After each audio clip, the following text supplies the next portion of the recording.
இல்ல சார், நீ வைக்கிற ஒரு ஸ்டெப் ரொம்ப த்ரில்லிங்கா இருக்கா சார். டேய் முட்டை அண்ணே தில்மேனியா. டேய் இப்ப அண்ணன் உள்ள போனவன என்ன வேணாலும் நடக்கலாம். பேங்க் எப்படி அல்லாட போகுதுன்னு வேடிக்கையை மட்டும் பாருங்க. Follow me. அடுத்தது கிருஷ்ணகிரி நாடாளுமன்ற தொகுதி. என் அன்பு மகள், சும்மா பேரை கேட்டாலே அதிர்திலும்பாங்கல்ல, என் அன்பு மகள், அவர் வனக்காப்பாளன் மகள், நான் இனக்காப்பாளன் மகன். உனக்கு எத்தனை அப்பா எத்தனை அம்மான்னு சொல்லிட்டாள்றான். 4 அம்மாங்க 4 அப்பாங்க. ஆடா 4 ஃபாதர் 4 மதருக்கு பிறந்த போர்ஜரி நாயே, உன் கதையை முழுசா சொல்றான். 2 பேரும் இணைந்து இந்த தேர்தல் களத்திலே நிற்கிறோம். உங்கள் பிள்ளைகள் எங்களை கைவிட்டு விடாதீர்கள். நாப்பா வெறுப்பேத்துகிறாயா? வனம் காக்க எங்கள் ஐயா போராடியது போல இனம் காக்க என் மகள் போராடுவாள். அது பார்த்தாலே தெரியுது சார்.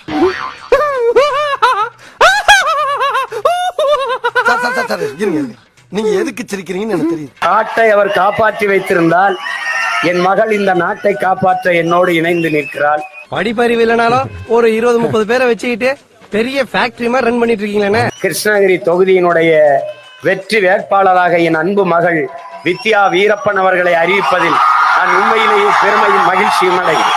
டேய் அவ பார்க்கதான்டா அழகா இருப்பா, ஆனா கேரக்டர் டெரரம்பே.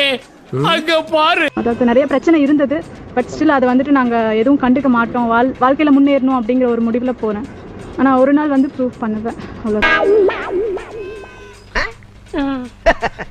இத சொன்னா நம்மள பைத்தியக்காரன்னு சொல்றாயா. நாம் தமிழர் கட்சியின் இளைஞர் பாசறை மாநில ஒருங்கிணைப்பாளர்களில் ஒருவராக வீரப்பனின் மகள் வித்யாராணி பொறுப்பு வழங்கப்பட்டிருக்கு. இதுக்கெல்லாம் யாரா காரணம்? கேட்க கூடாதுன்னு இருந்தா இப்ப கேக்குற சொல்றான். கேவலம் இப்படி அரசியல் பண்ணி பொழைக்கக்கூடிய புரோக்கர் சொல்ல கொண்டாந்து விட்டுடா. எங்க அப்பா வச்சு எத்தனையோ கட்சி வந்து அரசியல் பண்ணிட்டாங்க. இன்னைக்கு அவரோட மகளாகிய நான் வந்துட்டேன். வந்தோன்னு சொல்றாங்க criminal பேக்ரவுண்ட்ன்றாங்க.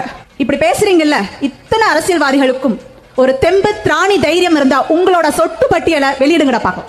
Give respect, take respect. Okay? வெளியிடுங்கடா பாக்கும். நான் அல்ல கைக்கு நக்கல பாத்தீங்களா? அந்த கண்ணத்தை அப்புங்கண்ணா. நான் வெளியிட தயார். நான் சும்மா விடுவேன்னு நினைச்சீங்களாடா? பண்ணிடுமா இந்த ஏகாம்பரம். காலம் எனக்கு கை கொடுக்கும். என் தந்தையின் உயிர், என் தந்தையின் எண்ணம், என்ன ஓட்டம் என்னை சுற்றியே தான் இருக்கு. அத மறந்துடாடு. ஒருவேளை சாப்பாடு சாப்பிட்டாலும் உழைச்சு சாப்பிடணும்டா. நான் வருவேன். என் தந்தையாக ஒவ்வொரு நாளும் ஒவ்வொருத்தர்கிட்டயும் உங்ககிட்ட வருவேன். மக்களுக்கு செய்ய வேண்டிய சேவைகளை செய்வேன். எவனை கேள்வி கேட்கணுமோ கேட்பேன். மக்களுக்கான போராளியா வாழ்வேன். மக்களுக்கான போராளியா சாகுவேன். சாவும்ல செத்த பையில நீ நலமா இருந்தா ஒளிஞ்ச எனக்கு பத்தி நீ சாவும்ல செத்த பையில நீ நலமா இருந்தா. தந்தையின் மீது ஆணை, எனக்கு வாய்ப்பளித்த என் சித்தப்பா செந்தமன் சீமான் மீது ஆணை, எங்கள் பெரியப்பா வேலுப்பிள்ளை பிரபாகரன் மீது ஆணை. நீங்க ஒரு தமாஸ்காரங்கண்ணா. நோ, உங்க பாதை ரொம்ப டேஞ்சருங்கண்ணோ. நீங்க வசமா மாட்டிக்குவீங்க.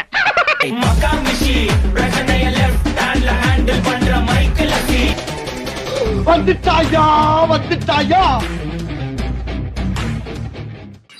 ஒரு வழக்கில் 3 தீர்ப்புகளுக்கு கீழே மேல விடுதலை செய்யும். உயர் நீதிமன்றம் தண்டிக்கும், உச்ச நீதிமன்றம் விடுதலை செய்யும். உயர் நீதிமன்றம் விடுதலை செஞ்சா உச்ச நீதிமன்றம் தண்டிக்கும். அப்போ ஒரு வழக்கு 3 நீதி ஒரு நாள் பார்த்தாலே தெரிகிறதா?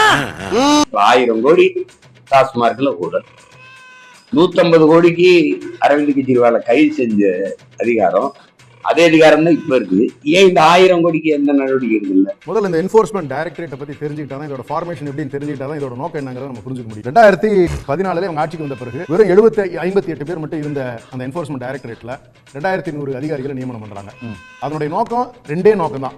ஒன்னு, எந்த மாநிலமாக இருந்தாலும் சரி, எதிர்கட்சியில் தனக்கு பணியாதவர்களை, தான் சொல்வதை கேட்காதவர்களை, கொள்கை ரீதியாக எதிர்ப்பவர்களை டார்கெட் பண்ணி ரைடு பண்ணணும் சார்.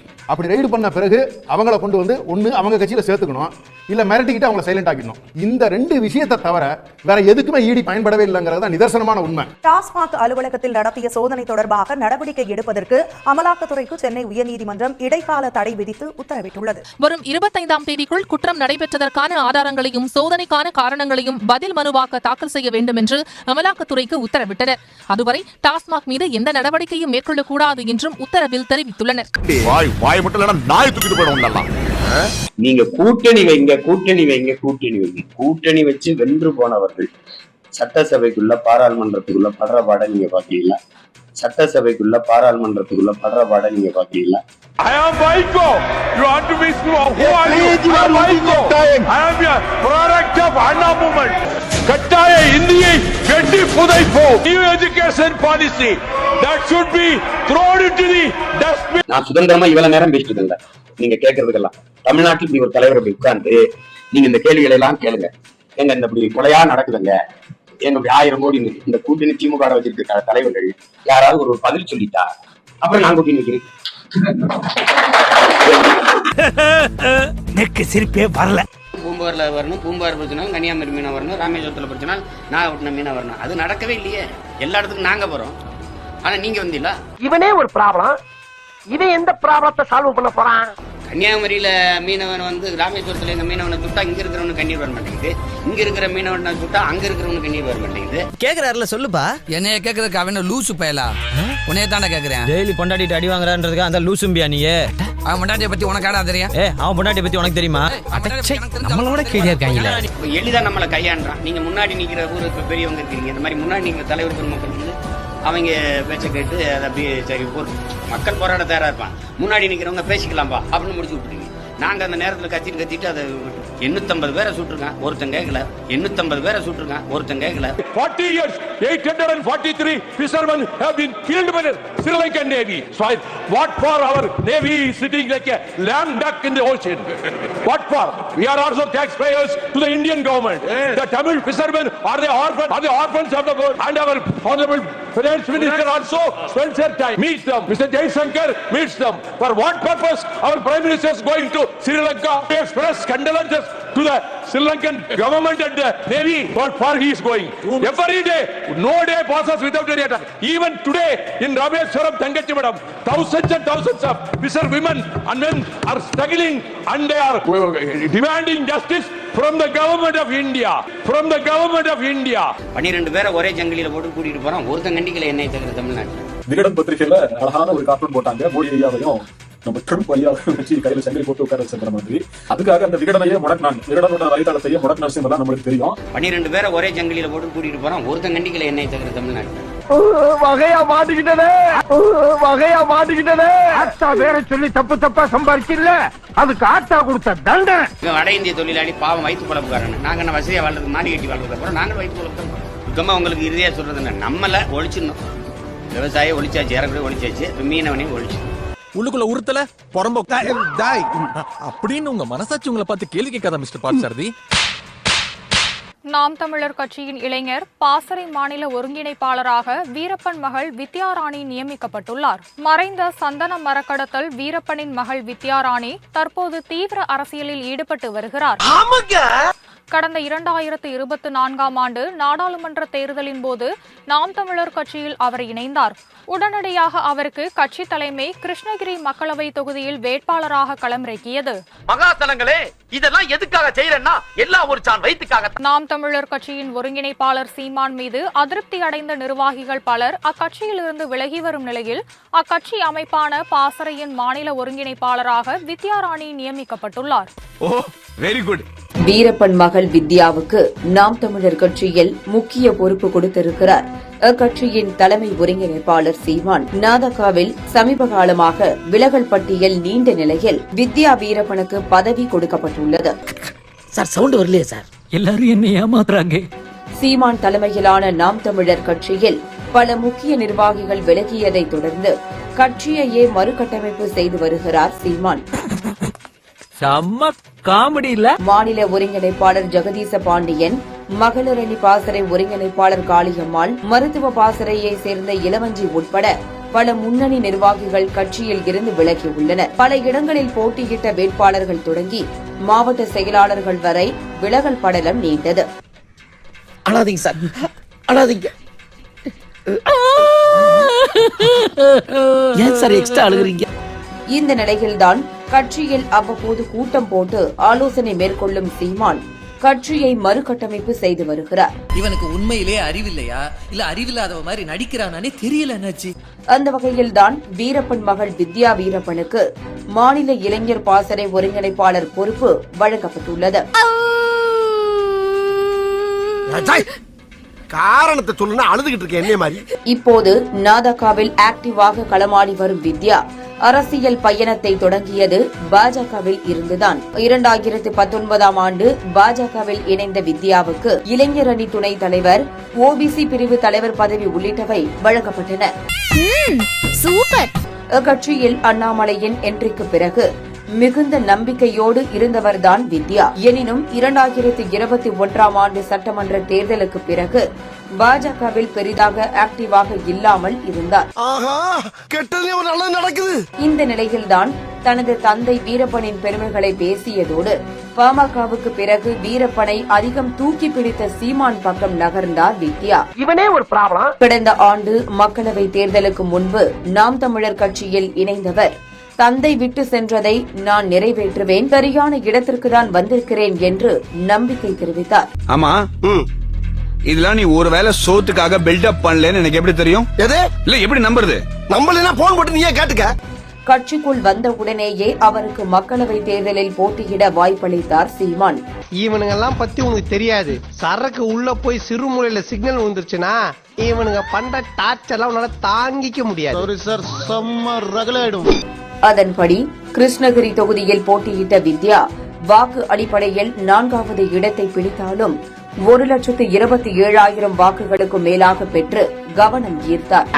மூஞ்சி பார்த்தா அப்படி தெரியலையே.